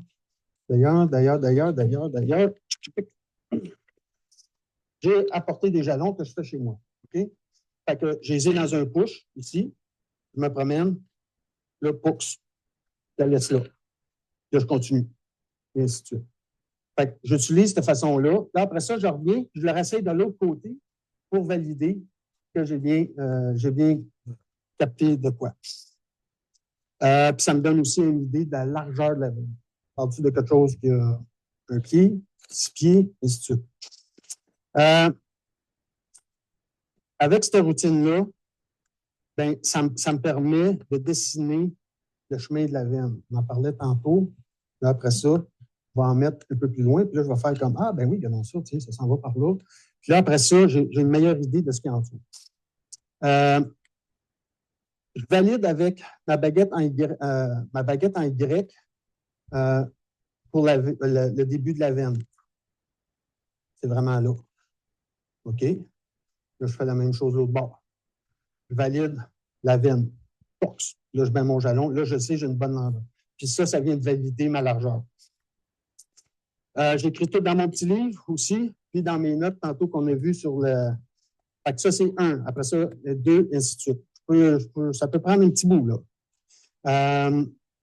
Note mes impressions, la force, le sens du flux, la largeur, l'estimation du débit, de la profondeur, le pendage aussi. J'utilise beaucoup le pendage et l'angle. Avec la boussole, on est capable de voir, on est-tu dans un terrain plat, y a-tu comme un petit 4 degrés qui descend? Oui? Oui, on y arrive. On y arrive. Ces détails, ça me permet tous ces détails-là, de mettre ça ensemble et de dire, ben oui, OK. Avant de remballer toutes mes affaires, on était ici, je les écris ici, tous les jalons que je vais planter avec les informations. Avant de partir, chaque jalon, je mets des repères en couleur avec des distances que j'écris sur. Ça va finir dans le rapport, ça. C'est toutes des distances que je fais pour que si jamais il y avait un mangeur de jalons un jour, on soit capable de les retrouver. On les a tous perdus? Oui, mais c'est pas grave parce qu'on a des points GPS. Je prends des photos, toutes les photos pour archiver que je vais inclure. Je vais accélérer un petit peu parce que je pense que. C'est pas pire, Martin? Va bien. Ça va bien? Je mesure les distances, les jalons. Je veux savoir les repères pour être capable de mettre ça sur une carte aussi. À l'aide de l'ordi, avec ça ici, je vais aller chercher chacun des jalons, la position. Je suis allé un petit peu. Avant, j'utilisais un GPS comme ça. Non, je vais pousser ma loc un peu plus. Je suis allé me chercher une antenne exprès pour ça, que je branche sur mon ordi. Là, j'ai de la précision. Là, j'ai beaucoup de précision sur la place. Donc, chacun des jalons, il y a un point GPS. Fait que la journée que les jalons ont disparu, ben moi, je suis capable de retourner là et de dire non, c'était exactement là. Puis, en plus, j'avais toujours inscrit des distances dans à combien de degrés qu'on va le retrouver à partir, mettons, du balcon, et ainsi de suite. Puis, j'ai un ruban de 100 pieds. 100 pieds, ça me permet de déterminer la distance entre un champ d'épuration. Mettons là, que je vais être en dedans, là, je vais prendre mon tape, puis je vais aller 100 pieds. OK, c'est beau, je suis correct. Ça me donne une bonne idée. Au fil du temps, j'ai remarqué que chaque type de sol a une influence, surtout sur la réaction des baguettes. Les terrains sableux ou meubles, la réaction est souvent plus douce. Dans une formation rocheuse, c'est plus brusque. Souvent, c'est lié à des fissures qui sont bien, bien précises dans le roc. Petite anecdote, lors d'une recherche dans une zone géologique composée de roches, une formation rocheuse d'anorthosite et de leuconorite à Sainte-Marguerite-du-Lac-Masson, d'ailleurs le 2 octobre 2024, le signal fut tellement net, sec, que ma baguette m'a cassé des mains. Franc, cassé, ouais. C'était une comme ça. Paf! Cassé. Je comme, qu'est-ce que c'est ça? Puis là, tu sais, c'était l'année passée. Bon, ça se peut-tu? Là, je compte ça à Martin. Oui, ça se peut. Puis, monsieur Aubout aussi m'a raconté qu'avec une branche d'arbre, même affaire, à un moment donné, tard. C'est très rigide. Le signal est très rigide. Donc, c'est des nuances qui m'ont poussé à adapter ma méthode selon la géologie. Par exemple, dans une zone de châle gris, d'argile, mudstone, j'avance plus lentement parce que les interlits de grès peuvent fausser la lecture. Ça, l'eau peut se faufiler, la baguette réagit parfois différemment plutôt qu'un vrai passage souterrain. Honnêtement, je ne sais pas pour vous autres, mais l'argile, c'est vraiment ma bête noire. OK? Puis, probablement vous autres aussi. Là. L'argile, moi, là, c'est exact. C'est bien plate. De là, mes recherches pour déjà me faire une tête. Et pas que je fasse, que je dise des niaiseries. Il y a une autre leurre, les lignes à haute tension. OK? Mais pour les novices, ce n'est pas la première affaire qu'ils vont regarder en haut. On s'entend que. Donc, ça en est un leurre. Fil du terrain, je le demande aux clients. Si avez-vous des fils, vous autres, là, qui passent à quelque part, parce que peut-être même qu'il ne me le dira pas, puis voir si je vais être capable de le lutter. Un jour, il y a un client qui m'a donné une copie d'une recherche sur la corrélation de la texture du sol et de sa perméabilité. Ça ressemble à ça. OK? Ça, c'est utilisé par ceux qui font des carottes pour éventuellement voir si un champ d'épuration peut être à tel endroit. Dans ce cas-là, il était en zone C, peu perméable, parce qu'il y avait beaucoup d'argile, mais je ne me sers pas de ça, mais quand même, ça existe. Ça peut des fois aider à comprendre pourquoi telle affaire. Quand l'information est disponible, ben, c'est sûr, ça donne des indices. Bref. J'aurais une question, Jean-Pierre. Là, tu as parlé des GPS. Tout à l'heure, tu as parlé des GPS. Tu as passé rapidement sur les GPS, les sortes de GPS. Oui, bien, c'est ça. C'est que, ben, je l'ai parlé, j'ai commencé avec ça. OK? C'est ça prend un ciel vraiment, vraiment dégagé. C'est quoi C'est un Garmin. OK. Un Garmin. C'est ordinaire. Mais j'ai décidé d'y aller avec une antenne que je branche sur mon laptop et avec un programme. Il me donne exactement, il lit tous les satellites, il me donne exactement le point, l'altitude. Qu'est-ce que tu fais pour avoir ça sur l'ordinateur? Oui, c'est ça. C'est une application que j'ai achetée. Ça s'appelle comment? U-Center 2. U-Center 2. OK. Moi, je suis un éduqué traditionnel. Le jour où je peux être obligé de tremper tout ça, je lâche la job. Moi, c'est parce que je suis curieux. Je suis curieux et je veux comprendre. Donc, je me sens nié. Probablement que dans 10 ans d'ici, je vais faire hey, fuck, c'est de la merde, là, tu sais. Mais moi, ça m'aide à comprendre plein de choses. Puis, comme je disais, j'apporte ici une façon différente. C'est pas la meilleure. C'est pas quand vous autres allez apprendre ou vous êtes obligés de faire ça, mais j'arrive sur le terrain, le doute est plus là. Je sais aussi, je m'en vais. Tu sais. Ben, c'est ma façon, moi. Tu sais. Puis je vais être bien clair au début de ça. Tu sais. Je ne mets pas en doute, vos méthodes, pas en tout. Mais j'aimerais ça, par exemple, un jour, si on pouvait faire du double aveugle. C'est-à-dire faire une classe, puis le lendemain, un autre qui passe pour regarder si on a la même chose à la même endroit. Ça, j'aimerais ça. Il ne faut pas faire de compétition. Il n'y a pas de compétition. Non, mais le double aveugle ou le triple aveugle, on a appelé ça comme on veut, on l'a un peu fait avec Martin au Centre de la nature à un moment donné, avec du monde qui commençait. Puis il y a des gens qui réagissaient à la même place, d'autres non. Mais moi, j'aimerais ça un jour. C'est l'influence de Martin. Ouais, les batteries dans la baguette.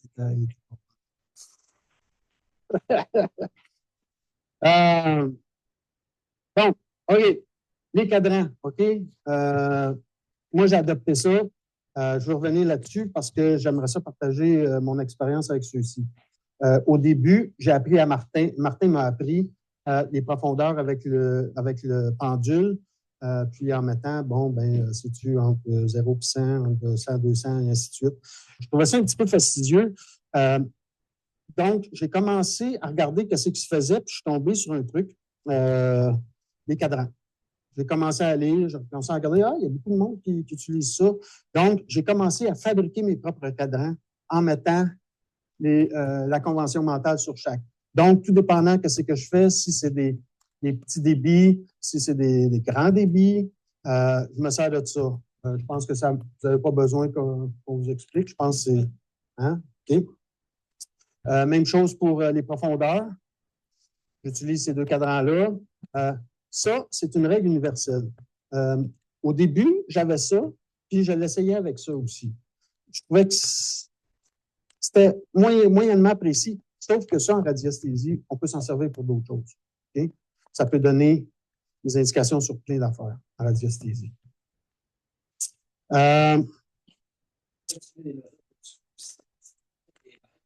C'est des chiffres. Ça peut être ce que vous voulez. C'est une règle universelle. C'est vous qui gérez ce que vous voulez faire avec ça. Ça, super facile à faire. Si vous la voulez, je peux même vous en envoyer de ça. Ça va me faire plaisir. Quand j'essayais avant de faire les cadrans, quand j'essayais avec le pendule, ça arrivait même que des fois, je tombais dans l'une. Je tombais dans l'une. Là, j'étais plus précis pantoute. Là, je recommençais. Donc, ça, c'est rapide, c'est précis, puis ça fait bien mon affaire. OK? Puis jusqu'à date, mes résultats sont pas pires pantoute. Non, j'aime ça. Non, j'aime ça le piquer un petit peu. Lui, il est plus artiste. Sa femme, elle, est bien terre à terre. Lui, il est plus artiste. C'est le fun, tu sais, ça fait une bonne tête de turc. Donc, c'est parfait pour moi, ça fait bien mon affaire. Fait que j'ai commencé à toutes les dessiner. Puis, on en retrouve dans des littératures, vous pouvez les copier. Si ça vous intéresse, je peux vous envoyer des images que vous pourrez imprimer et les faire vous-même. C'est tout sur du 8,5-11. Puis, ça se transporte facilement. Je reviens encore là-dessus. Moi, ma convention, c'est que je commence toujours par le début. Je finis par la profondeur. Jamais le contraire. Non, c'est toujours comme ça. J'ai une rigueur dans cette affaire-là qui fait que j'ai des bons résultats. C'est toujours comme ça. Je ne me mélange pas, puis je ne tombe pas dans l'une. On a passé à travers toutes les... Hein? Le petit dernier, c'est lui. Maintenant,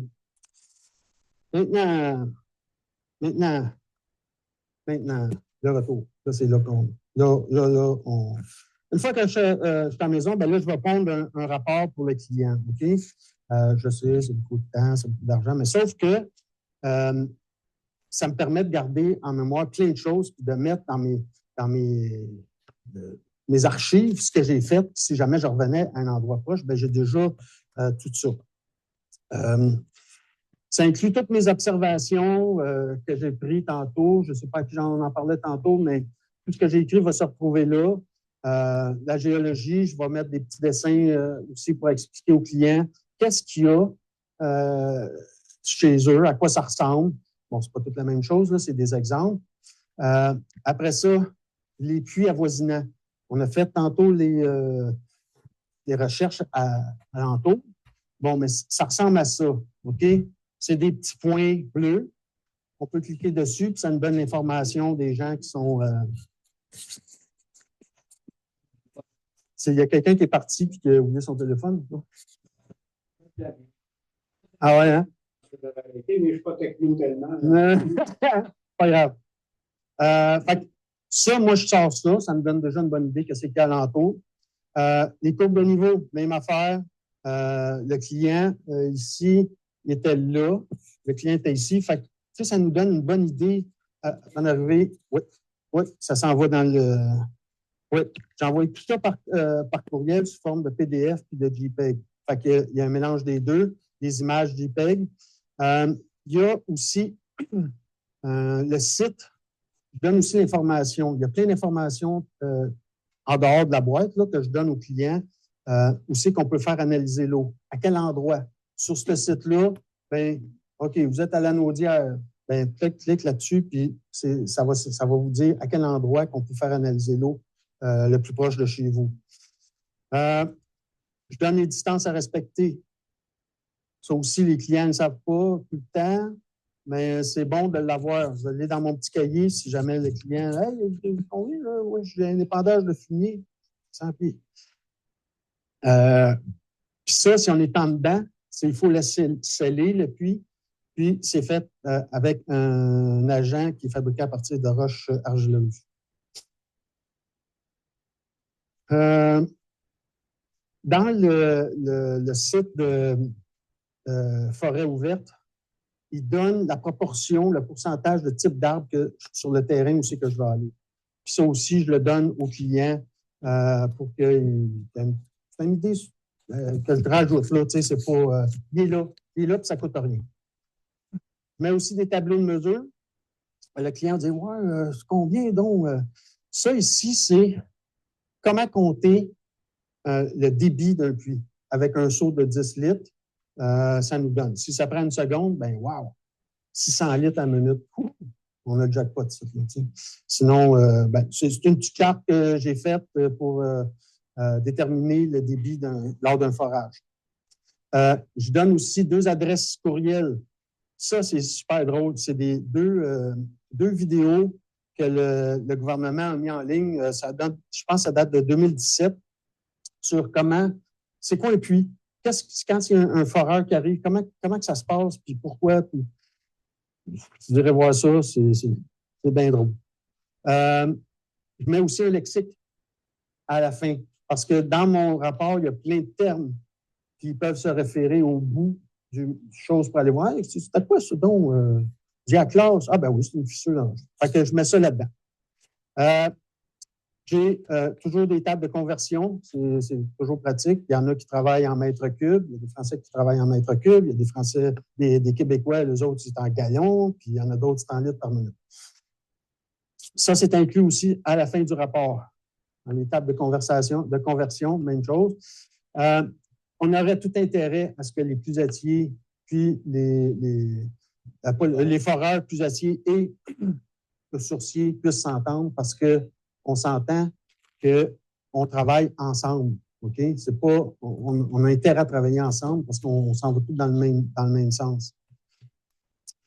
Ça, c'est un forage à un de mes clients à Saint-Esprit. Vous allez peut-être me demander, tu vas-tu voir quand ils vont faire les forages? Es-tu là sur place? Non. Pas là parce que, les clients ne m'invitent pas ou ne m'appellent pas. Je suis intéressé de voir qu'est-ce qui va sortir du trou. Je suis intéressé de voir combien de temps, mais aussi, ça induit un stress, savoir, j'ai-tu pointé comme il faut? Tu sais? Si j'ai dit, ben oui, 250, on est rendu à 600, puis il n'y a rien, une petite goutte de sucre, là. La veine, ça sort. Donc, je ne vais pas. Probablement qu'un jour, je vais y aller, mais des fois, ça prend 2 puis 3 jours avant de forer. Fait que, tu sais, je ne referai pas 150 km pour aller voir puis revenir, et ainsi de suite. Et moi, ça prend 6 mois avant. Tu sais, fait que, je n'ai pas le luxe de perdre 3 jours, faire 200 km aller-retour à chaque jour pour aller voir ça, au prix que je charge. Ça, c'était à Saint-Esprit. Ça a été foré par Antoine Langlois le 30 septembre 2024. Le client, ici, petite anecdote, était fou comme de la marde, autant que de la marde peut être folle. Ce client-là, quand il a acheté la maison, le puits donnait pratiquement rien, assez que lui et sa femme, il fallait qu'ils alternent pour les douches. Une journée, c'était un, l'autre journée, c'était l'autre. Il récupérait l'eau de la laveuse aussi, pour d'autres choses. Quand ils sont tombés là, et on était vraiment pas loin, il était fou comme la marde. Il m'a appelé, il m'a envoyé des photos, il m'a envoyé des vidéos. Puis, on voit le jalon. Ici, ce que vous ne voyez pas, c'est qu'il y en a un autre un petit peu plus loin. Puis là, il y a une ligne. Fait que se sont enlignés dans la ligne là pour tomber pile dessus. OK, on approche, Martin, on approche, Martin. C'est la fin presque. OK. L'hiver, c'est important de garder la main. Pas la main morte, mais durant la saison morte. De mon côté, je me tiens occupé. J'essaie de dissiper le doute parce que durant cette période-là, il y a un doute. Parce que si on n'en fait pas, il y a un petit doute qui vient s'induire. Fait que je tente de le dissiper. Ce que je fais, c'est que quand c'est possible, je vais aller sur des minces couches de neige, aller à des endroits que je connais pour voir, et juste me confirmer, me valider que ça marche toujours. Je recherche des ouvrages sur le... On va revenir à ça. Je recherche des ouvrages aussi. Puis, je me suis fait des dessins aussi. Puis là, ceux-là, je les passe, mais ça peut être bon pour les débutants. Ça, c'est pour la convention mentale du oui et du non avec le pendule. Facile à faire. On le teste. Ça tourne en... Il y en a que c'est l'inverse, mais une fois que vous avez votre convention. Un autre que j'ai fait avec la convention mentale. À quelle place que ça va aller? Essayez-le après ça, les yeux fermés, voir si ça fonctionne. Là, l'autre, je m'excuse, je l'ai volé sur un site de forum. Je l'ai adapté à ce que je veux. C'est, vous comprenez un petit peu? OK? Bon, on essaye de déterminer avec le pendule la carte. C'est quoi la carte qui est ici? OK? Mais là, c'est tough en terre. Même moi, j'ai de la misère, là, OK? Puis, je vous dis, le pourcentage est bas. Mais commencez par décider si c'est un noir ou une rouge. OK? Il y en a-tu qui savent c'est quoi? Attends, là, c'est que c'est l'application qui soit là-dessus. Non, c'est moi qui l'ai fait. Non. Je pense que... C'est la pratique. Tiens, c'est ça. Regarde les faits. OK? Tout avoir. Ben là, je n'avais pas de copie là, mais je peux ramasser vos courriels et vous envoyer ce qu'il faut. Bon. Mais attendez une minute, là. On peut y aller bien simple. Rouge ou noir en premier. Ça, on n'est pas obligé de trouver. Fait que ça marche bien. Avec une convention mentale, ici, toujours la même chose. Je veux savoir c'est quoi. Okay? Y en a-tu qui sont capables de me dire que c'est. Y en a-tu qui sont. Ici, là. OK. Oh. C'était une rouge. Vous aviez 50 de chance. Vous aviez 50 de chance. Alors, vous comprenez le concept. L'hiver, on peut faire ça. OK? Bon. Strip poker, si vous voulez. Aussi, hein? L'autre, à la carte, quand on est couleur, on réussit 8 sur 10 copies. Et quand on arrive le chiffre, là, c'est le doute qui se mettait compliqué. Ils ont dit que ça devrait être aussi facile. Oui, hein? Vous le pratiquerez. Ouais.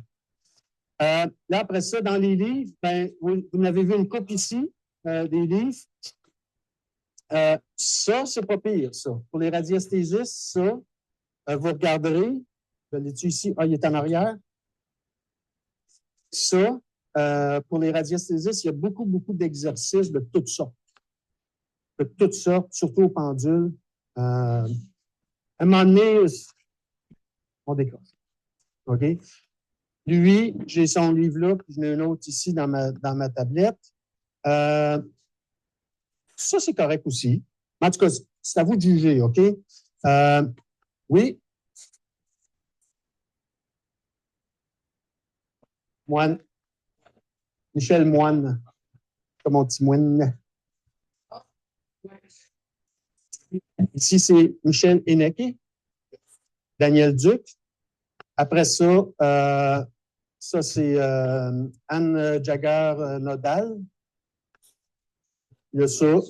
Ça ici, je lis sur la tablette. Ça vaut vraiment la peine. Ça vaut vraiment la peine. Le secret du sourcier, Bernard Blanquan, sur la tablette. Facile à lire, c'est simple, c'est une vision simpliste de l'affaire. Puis, bon, c'est correct. Moi, j'ai bien aimé, c'est à vous autres. Puis le guide du sourcier, je ne l'ai pas acheté encore, mais ça existe. Il y a aussi les abrégés que vous avez vu passer ici. Puis les notes de Martin, OK? Ça, durant l'hiver, c'est bon de repasser ça parce qu'on reset un petit peu, tu sais. Bien, pardon? Walt Wood. C'est Walt Wood. Ouais, traîne là. Mais il a été converti. Il a été traduit par Richard Roy. Il est en français. Ouais. Quoi d'autre à part de ça? Bon, c'est ça. Walt Wood. Après ça, il y a les forums de discussion. Il y en a un qui est assez populaire en France, Sourcier. Il faut s'abonner. C'est-à-dire que si vous voulez avoir accès aux documents qu'il y a à l'intérieur, il y a des affaires intéressantes. Il y a des affaires intéressantes, mais je ne passerai pas 2 heures là-dessus. Fait que durant l'hiver, c'est pas mal ça que je fais. Je vous remercie de votre présence. Il n'y a pas à être... ouais, mais... Non, mais...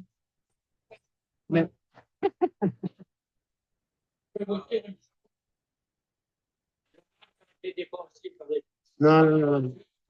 Je serai toujours un apprenti sourcier. Okay? Je serai toujours un apprenti sourcier. Ça fait plaisir. C'est ton premier. 50 millions, ça aussi. 50 millions pour ça aussi. OK, c'est bon, c'est bon. Je vais sûrement leur donner